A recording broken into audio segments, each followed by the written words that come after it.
My dear students, welcome to Pierce foundation. তো শুরুতেই তোমাদেরকে একটা প্রশ্ন করি যে আসলে রাইট ফর্ম অফ ভার্বস এর রুলস কতটি? তোমরা বলবে 10টি, 12টি, 15টি, 20টি, 50টি, 100টি, না এরকম না।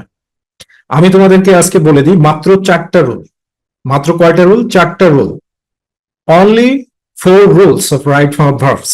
আর এই রুলস গুলোকে তোমার যখন কনসেপ্ট ক্লিয়ার হবে তখন তুমি এই রুলস গুলোকে 100% অ্যাপ্লাই করতে সক্ষম হবে। সুতরাং ভিডিওটা পুরো দেখো, লেকচারটা। যদি পুরো না দেখো সারাটা জীবন আফসোস থেকে যাবে, ঠিক আছে? এজন্য লেকচারটা পুরোটা দেখো। তো প্রথম থেকে আমরা শুরু করি। শুরু যেটা, সেটা হচ্ছে rules of right form of verbs. এইটার প্রথমে যেটা আমাদের জানতে হবে সেটা হচ্ছে ফর্মস অফ ভার্ব।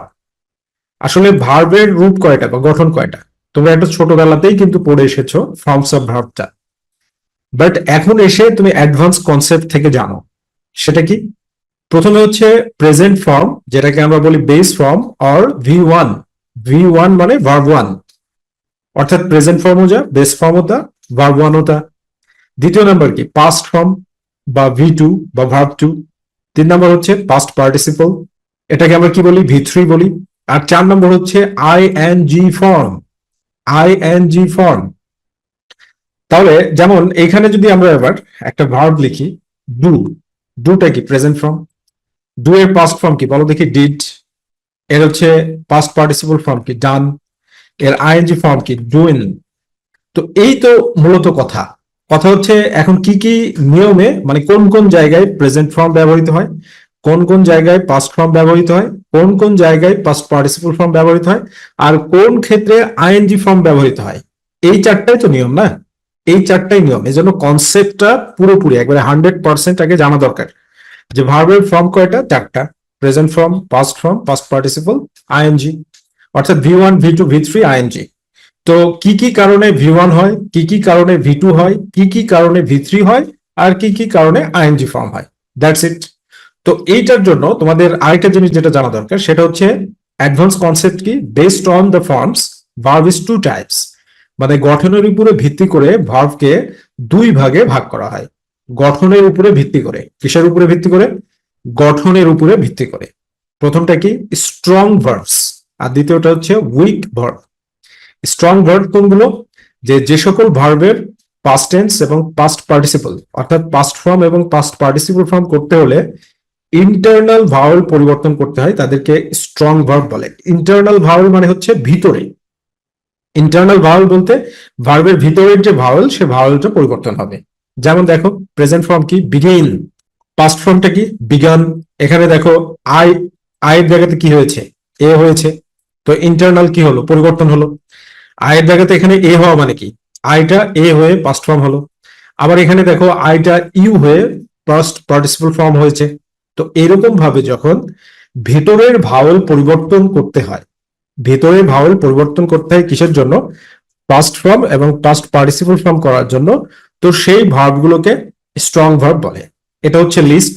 আর এই লিস্টটা তোমরা খুব সুন্দরভাবে এই যে আমাদের এইচএসসি নোটবুক, এটার মধ্যে পেয়ে যাবে, ইংলিশ সেকেন্ড পেপার। সো বইটা কালেক্ট করে নাও। বই কালেক্ট করে নিয়ে মজা করে পড়ো। আমি আবারও বলছি, বারবার বলছি, যারা এইচএসসি নোটবুক কালেক্ট না করে তোমরা পড়ে পরীক্ষা দিবে, তোমাদের আফসোস হবে যে ইংরেজিটাকে চরম লেভেলে শিখতে পারিনি। আর এইচএসসি নোটবুক এটা কালেক্ট করো, তাহলে ইংরেজিটাকে চমৎকার ভাবে শিখতে পারবে। ঠিক আছে? চ্যালেঞ্জ, একেবারে চ্যালেঞ্জ করে বলছি, কারণ মানে রুলস যা যা প্রয়োজন সেইগুলো, ফ্রেজ ওয়াইজ ট্রান্সলেশন বাংলাদেশে প্রথম। ঠিক আছে? বাংলাদেশেই প্রথম। ওকে। তো এরপরে দেখো উইক ভার্ব কি? উইক ভার্ব কি? উইক ভার্বের ডেফিনেশন কি? যে সকল ভার্বের শেষে ডি বা ইডি বা টি যুক্ত করে, যে সকল ভার্বের শেষে ডি বা ইডি বা টি যুক্ত করে, টি যুক্ত করা হয় কি করার জন্য? Past form, past form, past form and past participle form. Past participle form. Past participle form করতে এই যে এইগুলো ডি ইডি বা টি যুক্ত করা হয় তাদেরকে উইক ভার্ব বলে। তো এইখানে উইক ভার্বের সাধারণত একাধিক সিলেবল থাকে। 99.99% ক্ষেত্রে উইক ভার্বের একাধিক সিলেবল থাকে। উইক ভার্বে একাধিক সিলেবল থাকে। তো আজকে থেকে ভার্বের পাস্ট পার্টিসিপল ফর্ম করার জন্য আর সমস্যা না হওয়ার কথা। যেমন দেখো, কম্পেয়ার, কম্পেয়ার মানে কি, তুলনা করা। তো এখানে কয়টা সিলেবল আছে, সিও এম কম, এটা একটা সিলেবল, পেয়ার একটা সিলেবল, তাহলে একাধিক সিলেবল, একাধিক সিলেবল থাকে কি উইক ভার্ব। তো এর পাস্ট ফর্ম করতে হলে কি করতে হবে, ডি বাই ডি, তো ই তো এখানে দেওয়া আছে জন্য ডি, এখানে পাস্ট পার্টিসিপল ফর্মে ডি, আর আইএনজি করার জন্য ইটা উঠে যাবে। আরো একটা বিষয় মাথায় রাখতে হবে, উইক ভার্বের পাস্ট ফর্ম এবং পাস্ট পার্টিসিপল ফর্ম একই হয়ে থাকে, উইক ভার্বের পাস্ট ফর্ম এবং পাস্ট পার্টিসিপল ফর্ম একই হয়ে থাকে। এবার আমরা রুলসে চলে আসি। রুলস কি, V one, rules of base form. Base form মানে কি, ভি ওয়ান। ভি ওয়ান কি কি ক্ষেত্রে হয়, যেমন দেখো, টু প্লাস ভার্ব ওয়ান, মানে টু এর পরে সবসময় ভার্বের বেস ফর্ম হয়, এই নিয়মটা তোমরা জানো। বাট আমি তোমাদেরকে প্রথমে যে কনসেপ্টটা বলেছি, এই কনসেপ্টের উপরে বেস করে মূলত চারটাই নিয়ম। কি কি, base form, rules of base form, rules of past form, rules of past participle form, rules of ING.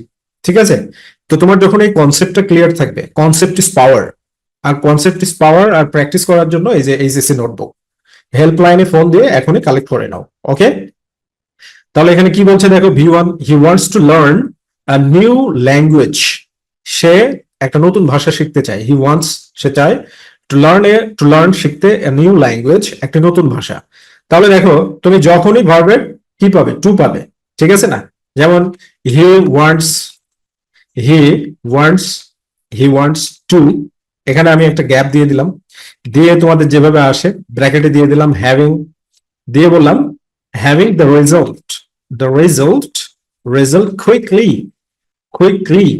তো এখানে দেখো বাচ্চাধন, তাহলে তোমরা কি ব্যবহার করবে, মাই ডিয়ার স্টুডেন্টস, হ্যাভিং আছে, হ্যাভিংটা কোন ফর্ম, দেখো ফর্ম, ফর্ম অফ ভার্বস, শুরুতে যেটা বলেছি এটা জানা কেন দরকার, তাহলে হ্যাভিংটা কোন ফর্ম, হ্যাভিংটা আইএনজি ফর্ম, কিন্তু এখানে কি আছে, টু আছে, তো টু থাকলে আমাদের নিয়ম কি, বেস ফর্ম করতে হবে, তাহলে আইএনজি ফর্মে বেস ফর্ম করো, তাহলে অ্যান্সার কি, have, right, he wants to have the result quickly.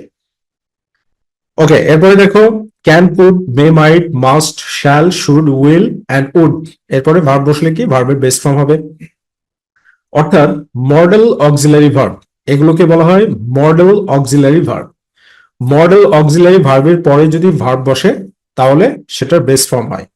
Auxiliary ভার্বকে তিন ভাগে বিভক্ত করা হয়, ঠিক আছে, অক্সিলারি ভার্বকে চার ভাগে বিভক্ত করা হয়, be verb, do verb, have verb, modal verb. Be verb, do verb, have verb, modal verb, এই চার ভাগে অক্সিলারি ভার্বকে ভাগ করা হয়।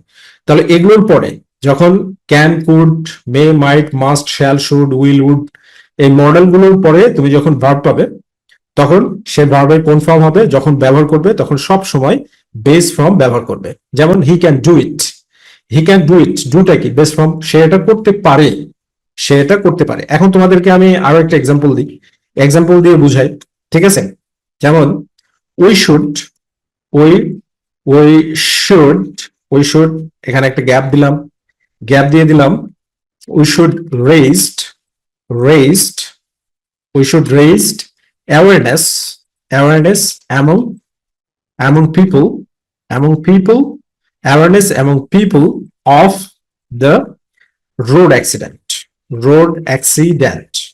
তাহলে দেখো এখানে রেইজড আছে, কি আছে, রেইজড, তো এখানে কোন নিয়মে ব্যবহার করবে, তো এখানে এটা শুডটা কি, শুডটা হচ্ছে মডেল ফর্ম, তো modal auxiliary verb shall, should, can, could, will, would, may, might, must, এগুলোর পরে ভার্বে কি হবে, বেস ফর্ম, কিন্তু রেইজড ডি আছে শেষে, মানে ভার্বের পাস্ট পার্টিসিপল ফর্ম, এটা একটা উইক ভার্ব, উইক ভার্ব, তো উইক ভার্বে ভার্বের কি পাস্ট পার্টিসিপল ভি থ্রিতে আছে, তো এটাকে বেস ফর্মে লিখতে হবে, এর বেস ফর্ম কি, raise, R A I, R A I S E, raise, right, কত কত সহজ।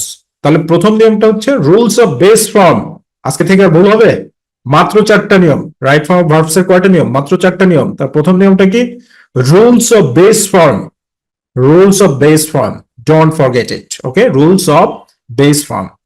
এরপরে দেখো কি বলা হচ্ছে, লেট এবং হেল্পের পরে ভার্ব বসলে বেস ফর্ম হয়, লেট এবং হেল্পের পরে তুমি যখনই ভার্ব ব্যবহার করবে তখন সেই ভার্বটার কি হবে, বেস ফর্ম, মানে ভি ওয়ান। যেমন কি it helps us understand, it helps us understand, তো আন্ডারস্ট্যান্ড এই ভার্বটা ভি ওয়ান ব্যবহার করলেই ইনফিনিটিভের কাজ করে, ইনফিনিটিভ মানে to plus verb one, to plus verb one মানে কি ইনফিনিটিভ। যখন হেল্পের পরে ভার্বের বেস ফর্ম ব্যবহার করা হয় তখন সেই ভার্বটা ইনফিনিটিভ ভার্বের কাজ করে আলটিমেটলি, ক্লিয়ার, ওকে। এরপরে দেখো যে 4 নম্বর নিয়ম এখানে কি বলা হচ্ছে, এটার যে subject third person singular number হলে বেস ফর্মের সাথে এস বা ইএস যুক্ত করতে হয়। এটা ভেরি ভেরি ইম্পর্টেন্ট, তোমরা সবাই জানো, বাট ব্যবহার করতে পারো না। Subject third person singular number হলে বেস ফর্মের সাথে এস বা ইএস যুক্ত করতে হয়, এটা সবাই জানো, কিন্তু ব্যবহার করতে পারো না। কারণ কি? কারণ হচ্ছে সাবজেক্ট ভার্ব নির্ণয় করতেই কঠিন হয়। ঠিক আছে, এই জন্য আমাদের live class, paid live class join করো। জয়েন করলে দেখবে যে আসলে ইংরেজি কত সহজ, ভেরি ইজি, খুবই খুবই সহজ ইংলিশটা। ঠিক আছে, সো দেখো এখানে কি বলছে, হি অলওয়েজ হ্যাজিটেটস। এই যে হ্যাজিটেটস, এস কেন যুক্ত করা হলো? কারণটা কি? এস যুক্ত করার সাথে হ্যাজিটেট এর সাথে হিটা কি থার্ড পারসন সিঙ্গুলার নাম্বার। তো সাবজেক্ট যখনই থার্ড পারসন সিঙ্গুলার নাম্বার হবে তখন ভার্বের বেস ফর্মের সাথে এস বা ইএস যুক্ত করতে হবে। ইন মেকিং ডিসিশনস, তিনি সবসময় সিদ্ধান্ত নিতে দ্বিধা করেন। হি অলওয়েজ হ্যাজিটেটস, সে সবসময় দ্বিধা করেন, দ্বিধায় ভোগেন, ইন মেকিং ডিসিশনস, সিদ্ধান্ত নিতে।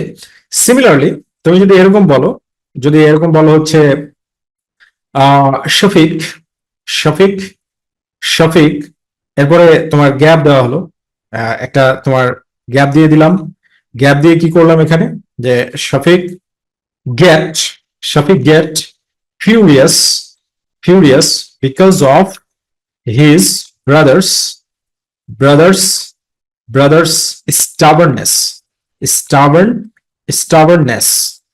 তো এখানে দেখো যে কি বলা হলো, শফিক, শফিক গেট, তো এটা বেস ফর্মে বসবে। কেন বেস ফর্মে বসবে? ভার্বকে হু দ্বারা প্রশ্ন করে যদি সাবজেক্ট পাওয়া যায় তাহলে সেন্টেন্সটা প্রেজেন্ট টেন্সে থাকে। তো রাগান্বিত হয়, কে রাগান্বিত হয়? শফিক। তো এটা কি শফিক কি third person singular number. So subject যখন থার্ড পারসন সিঙ্গুলার নাম্বার হয় তখন ভার্বের বেস ফর্মের সাথে কি যুক্ত করতে হয়? এস বা ইএস। তাহলে কি গেটস, অ্যান্সারটা কি হবে? গেটস। কেন অ্যান্সার গেটস হলো? কেন অ্যান্সার গেটস হলো? কেন অ্যান্সারটা গেটস হলো? কারণ হচ্ছে subject third person singular number হলে ভার্বের প্রেজেন্ট ফর্মের সাথে বা বেস ফর্মের সাথে সবসময় এস বা ইএস যুক্ত করতে হয়। আর কোনো সমস্যা আছে? তাহলে এই হচ্ছে বেস ফর্মের রুলস। এই চারটার বাইরে আর বেস ফর্মের কোনো রুলস নাই। তাহলে একটা নিয়ম আমরা কমপ্লিট করলাম। দ্বিতীয় নিয়মে চলে আসো, rules of past form. Past ফর্মের যে রুলস কোনগুলো? পাস্ট ফর্মের রুলস একটাই রুল, একটাই নিয়ম, শুধুমাত্র কেবলমাত্র পাস্ট টেন্সের ক্ষেত্রে অ্যাক্টিভ ভয়েসে সেন্টেন্স যদি থাকে তাহলে পাস্ট ফর্ম ব্যবহার করতে হবে।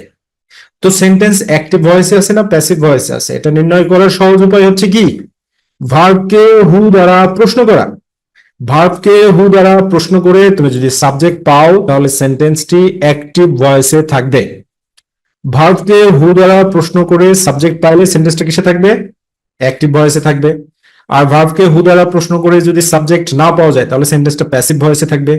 সেন্টেন্স যখন প্যাসিভ ভয়েসে থাকবে তখন ভার্বকে হু দ্বারা প্রশ্নই হবে না।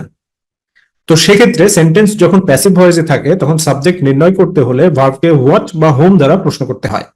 সেন্টেন্স যখন প্যাসিভ ভয়েসে থাকে তখন সাবজেক্ট নির্ণয় করতে হলে ভার্বকে হোয়াট বা হোম দ্বারা প্রশ্ন করতে হয়। তাহলে এখানে দেখো, মাই ফাদার অ্যাডভাইসড মি, আমার বাবা আমাকে উপদেশ দিয়েছিলেন, টু স্টাডি, পড়াশোনা করতে, অনলি 4 আওয়ার্স, মাত্র 4 ঘন্টা, রেগুলারলি, নিয়মিত ভাবে। তো আমিও তোমাদেরকে পরামর্শ দিচ্ছি, শুরু থেকে, বছরের শুরু থেকে প্রতিদিন 4 ঘন্টা স্টাডি করো। আর কিভাবে 4 ঘন্টা স্টাডি করলে তুমি 12 ঘন্টার সমান পড়তে পারবে এ নিয়ে আমার একটা ভিডিও আছে, এ নিয়ে একটা ট্রিক আছে, সায়েন্টিফিক মেথড আছে, সেই সায়েন্টিফিক মেথডের ভিডিওটা দেখে নাও। ঠিক আছে, সায়েন্টিফিক মেথডের ভিডিওটা দেখে নাও। তো এখানে কি বলা হচ্ছে? অ্যাডভাইসড। অ্যাডভাইসড মানে কি? উপদেশ দিয়েছিল। কে উপদেশ দিয়েছিল? হু দ্বারা প্রশ্ন করো, কে উপদেশ দিয়েছিল? My father. তাহলে সাবজেক্ট পেয়ে গেলাম হু দ্বারা প্রশ্ন করে। আর যখনই ভার্বকে হু দ্বারা প্রশ্ন করে সাবজেক্ট পাবো তখন সেন্টেন্সটি অ্যাক্টিভ ভয়েসে থাকে বা অ্যাক্টিভ মুডে থাকে। ভার্বকে হু দ্বারা প্রশ্ন করে আমরা যদি সাবজেক্ট পাই তাহলে সেন্টেন্সটা অ্যাক্টিভ মুডে থাকে বা অ্যাক্টিভ ভয়েসে থাকে। হয়ে গেল। এরপরে চলে আসো কি 3 নম্বর নিয়মে আমরা চলে আসি। 3 নম্বর নিয়ম, এই মাই ডিয়ার স্টুডেন্টস, বাচ্চারা বলো দেখি ভার্বের নিয়ম কয়টা? রাইট ফর্ম ভার্বস এর রুলস কয়টা? মাত্র 4টা রুলস। মাত্র কয়টা রুলস? 4টা rules. Base form, rules of base form, rule of past form, rule of past participle form, rule of ING. ঠিক আছে, এই 4টা নিয়ম। তাহলে দেখো প্রথম নিয়মে এখানে কি বলা হচ্ছে, কি ক্ষেত্রে আমরা পাস্ট পার্টিসিপল ব্যবহার করব? Have, has, had, be, being, doing. Get, এইগুলোর পরে সবসময় ভার্বের পাস্ট পার্টিসিপল ফর্ম ব্যবহার করতে হয়, ভার্ব 3 হয়। যেমন দেখো, I have read that book twice. Red এটা এমন একটা ভার্ব যেটার পাস্ট ফর্মও যা, প্রেজেন্ট ফর্মও তা, পাস্ট পার্টিসিপল ফর্মও তা। Red, read, red, red. Okay, so I have read that book twice. তো যেহেতু ভার্ব 3 ব্যবহার, যেহেতু পাস্ট পার্টিসিপলের ব্যবহার তোমাকে করতে হবে, তো এই জন্যই আমি তোমাদেরকে এখানে কি স্ট্রং ভার্ব এবং উইক ভার্বটা পড়িয়ে নিয়েছি। কারণ কি 99.99% ক্ষেত্রে উইক ভার্বের ব্যবহার হয়, 99.99% এর ক্ষেত্রে উইক ভার্বের ব্যবহার হয়। তাহলে এখানে দেখো কি বলছে, she had completed her work by the deadline। সে সময়সীমার মধ্যে তার কাজটি শেষ করেছে। completed এখানে কয়টা সিলেবল আছে বলো দেখি। এখানে মোট সিলেবল আছে হচ্ছে সিওএম একটা সিলেবল, সিওএম একটা সিলেবল, কমপ্লিট দুইটা সিলেবল। তাহলে একাধিক সিলেবল বিশিষ্ট ভার্ব গুলো হচ্ছে উইক ভার্ব। উইক ভার্বের পাস্ট ফর্ম এবং পাস্ট পার্টিসিপল ফর্ম করতে হলে কি ভার্বের শেষে ডি, ইডি অথবা টি যুক্ত করতে হয়। এই জন্য আমরা এখানে কি করলাম, ডি যুক্ত করে দিলাম, কারণ কমপ্লিট বানানে শেষে ই থাকে। So have, has, had, be, being, been, get. আর এগুলোতে, এই রুলস গুলোতে তুমি মাস্টারি কখন গেইন করতে পারবে, যখন তুমি প্র্যাকটিস করবা। যখন রাইট ফর্ম ভার্বস এর প্র্যাকটিস গুলো করবে তখন মাস্টারি গেইন করতে পারবে। প্র্যাকটিস যারা মানে ফ্রিতে করতে চাও তারা আমাদের ইউটিউবের লেকচার দেখে নাও। আর যারা তোমরা মানে ডিসিপ্লিনের সাথে ফ্রি হ্যান্ড রাইটিং শিখতে চাও এবং ইংরেজিতে মাস্টার হতে চাও, তারা আমাদের অনলাইন পেড ব্যাচ জয়েন করো। ঠিক আছে, অনলাইন পেড ব্যাচ জয়েন করে নাও, তুমি 100% মাস্টারি গেইন করতে সক্ষম হবে। রাইট? আচ্ছা, এরপরে কি বলছে, the new policies R being implemented right now. নতুন নীতিগুলো এখনই বাস্তবায়িত হচ্ছে। এই যে বিং, বিং এর পরে কি ইমপ্লিমেন্ট, ইমপ্লিমেন্ট মানে কি বাস্তবায়ন করা। বাস্তবায়ন করা, দেখো ভার্বকে হু দ্বারা প্রশ্ন করো দেখি, কে বাস্তবায়ন করে? অ্যান্সার আছে, নিউ পলিসিস কি বাস্তবায়ন করতে পারে? বাস্তবায়ন করতে পারে না, বাস্তবায়ন করা হচ্ছে। তো এই জন্য বলছি আমি যে সেন্টেন্সটা যখন প্যাসিভ মোডে বা প্যাসিভ ভয়েসে থাকে তখন ভার্বকে হোয়াট বা হোম হু দ্বারা প্রশ্নই হবে না। আর সাবজেক্ট বের করতে হলে তোমাকে হোয়াট বা হোম দ্বারা প্রশ্ন করে সাবজেক্ট বের করতে হবে। তো কি বাস্তবায়ন করা হচ্ছে? What are being implemented new policies. কত সহজ। তাহলে আজকে থেকে রাইট ফর্ম অফ ভার্বস এর রুলস কয়টা? মাত্র 4টা। রাইট ফর্ম ভার্বস এর রুলস কয়টা? মাত্র 4টা। Rules of base form, rules of past form, rules of past participle form, rules of I N G. Okay, এরপর দেখো, am is are was were এর পরে সেন্টেন্সটি যদি প্যাসিভ ভয়েসে থাকে, প্যাসিভ ভয়েসে যদি থাকে, সেন্টেন্সটি কিসে থাকে? প্যাসিভ ভয়েসে থাকে, তাহলে ভার্বের পাস্ট পার্টিসিপল ফর্ম ব্যবহার করতে হবে। Am is are was were এর পরে সেন্টেন্সটি প্যাসিভ ভয়েসে থাকলে, তো এখনই কিছুক্ষণ আগে তোমাদের শেখালাম ভার্বকে সবসময় হু দ্বারা প্রশ্ন করবা। হু দ্বারা প্রশ্ন করে সাবজেক্ট পাইলে সেন্টেন্সটি অ্যাক্টিভে থাকবে, আর যদি সাবজেক্ট না পাও তাহলে কিসে থাকবে? প্যাসিভে থাকবে। দেখো, তোমাকে আমি এবার একটা কনসেপ্ট দিয়ে দিই, যে কনসেপ্টটা কি। কনসেপ্টটা হচ্ছে এইটা, the people, the people of Bangladesh, Bangladesh live, live below, below, below poverty, poverty line. তাহলে এখানে দেখো দেখি, the people of Bangladesh live মানে কি বাস করে। তো হু দ্বারা প্রশ্ন করো, কে বাস করে?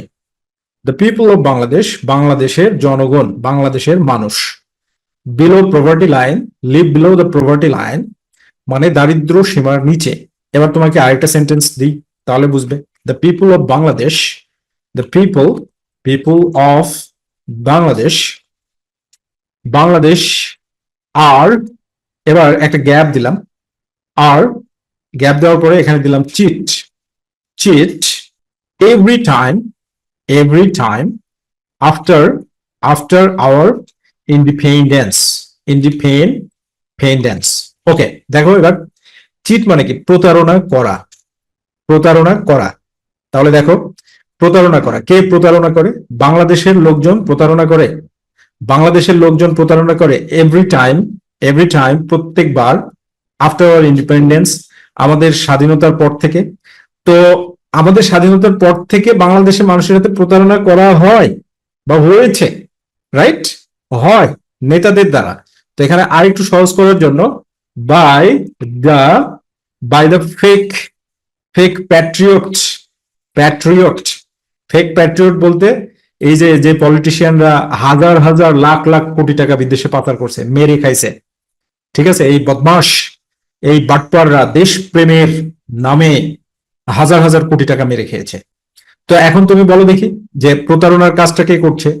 এই যে ফেক প্যাট্রিয়টরা করছে। তো এই জন্য অ্যামিজার ওয়াজওয়ারের পরে যখন ভাগ বসবে আর সেন্টেন্সটি প্যাসিভ ভয়েসে থাকলে এর কি করতে হবে? Past participle form. তাহলে এই সেন্টেন্সটা কিসে আছে? প্যাসিভ মোডে আছে, কারণ প্রতারণার কাজটা সাবজেক্ট করছে না। তাহলে প্রতারণা করা হয়, প্রতারণা করা হয় মানে চিটেড। চিটেড এটা হলো কি একটা উইক ভার্ব, এজন্য ইডি যুক্ত করে পাস্ট পার্টিসিপল ফর্ম করে দিলাম। উইক ভার্বের পাস্ট ফর্মও যা, পাস্ট পার্টিসিপল ফর্মও তা। তাহলে আর চিটেড, প্রতারণা করা হয়। যারা ভিডিওটা পুরো দেখছো লেকচারটা, তারা জীবনে আজকে অনেক কিছু শিখে গেলে। আর যারা পুরোটা না দেখে চলে গেছে, এরা হচ্ছে কি, এরা হলো অতি জ্ঞানী। আর অতি জ্ঞানীদেরকে শেখানো যায় না এবং তারা কখনো শেখেও না। এক্সপার্ট হতে কখনো পারে না। এক্সপার্ট হতে হলে লাইন বাই লাইন কাজ করতে হবে, line by line. Okay, expert হওয়া এত সহজ না। ছাত্র জীবনে বোঝা যায় না, পরে যখন টাকা কামাই করতে যাবে তখন বুঝতে পারবে যে টাকা কামাই করা পড়াশোনার মাধ্যমে যথেষ্ট কঠিন। রাইট?